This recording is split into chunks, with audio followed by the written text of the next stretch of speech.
ગુજરાતના સુરત શહેરની અંદર જ્યારે એક મહિલા પોતાના પતિ પાસેથી ભરણ પોષણ મેળવવા માટે સરકારના દરવાજા ખખડાવવા આવે છે, ન્યાયના દરવાજા ખખડાવે છે, ત્યારે તે મહિલા પર કોર્ટની અંદર જ છે તેના પતિ દ્વારા એસિડ એટેક કરવામાં આવે છે.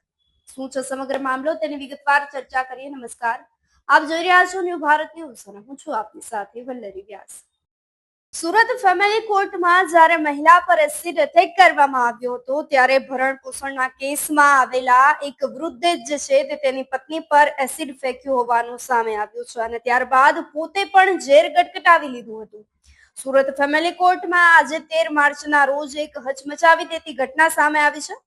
સુરત જિલ્લામાં સેવા સદનના 5મા માળે આવેલી નામદાર 6 નંબરની કોર્ટમાં વૃદ્ધ પત્ની પર એસિડ અટેક કર્યો હતો અને બંને દંપતીનો ભરણ પોષણનો કેસ ચાલી રહ્યો હોવાથી કોર્ટમાં આવ્યા હતા. હવે આ સમય દરમિયાન જે છે તે વૃદ્ધ પતિએ આગળની હરોળમાં બેઠેલી પત્ની પર એસિડ ફેંક્યું હતું. સમગ્ર ઘટના સમયે મહિલાની આસપાસ બેઠેલા વકીલને પણ એસિડના છાંટા ઉડ્યા હતા. ઘટનાને અંજામ આપ્યા બાદ વૃદ્ધે પણ જે છે તે ઝેર ગટગટાવી દીધું હતું. ઘટનાને પગલે કોર્ટ પરિસરમાં ભાગદોડ મચી ગઈ હતી. દંપતીને સારવાર અર્થે સિવિલ હોસ્પિટલ ખાતે ખસેડવામાં આવ્યા છે. સમગ્ર મામલે પોલીસે સ્થળ પરથી એસિડની બોટલ સહિતની વસ્તુઓ જપ્ત કરી વધુ તપાસના ચક્રો ગતિમાન કર્યા છે.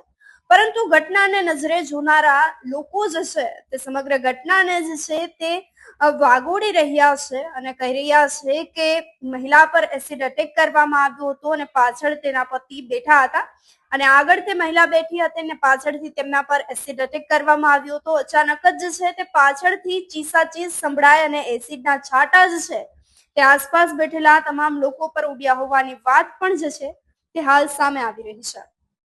હવે સુરત કોર્ટમાં જ્યારે આ મહિલા પોતાને ન્યાય મળે તે માટે પહોંચી હતી, પોતાને ભરણ પોષણ મળે તે માટે પહોંચી હતી, તેના પતિ પાસેથી જે છે તે મહિને ભરણ પોષણ લેવા માટે પહોંચી હતી. સરકાર જે છે તે યોગ્ય કરે તે માટે રજૂઆત કરવા માટે સરકારના દરવાજા ખખડાવવા માટે પહોંચી હતી. પરંતુ જે છે સમગ્ર મામલે જે છે તે હવે તેના પતિએ એસિડ ફેંક્યું હોવાનું જે છે તે FIR દાખલ કરવામાં આવી છે અને ત્યારબાદ જે છે તે હવે પોલીસ વધુ ચક્રો ગતિમાન કરશે અને ત્યારબાદ જે છે તે હવે પતિની પણ સારવાર ચાલી રહી છે. સતત તબીબોની નજર હેઠળ જે બંને દંપતી છે અને પોલીસ હવે આગળ શું કાર્યવાહી કરે છે તેના પર સૌની મીટ મંડાયેલી છે. આપ જોતા રહો ન્યૂ ભારત ન્યૂઝ.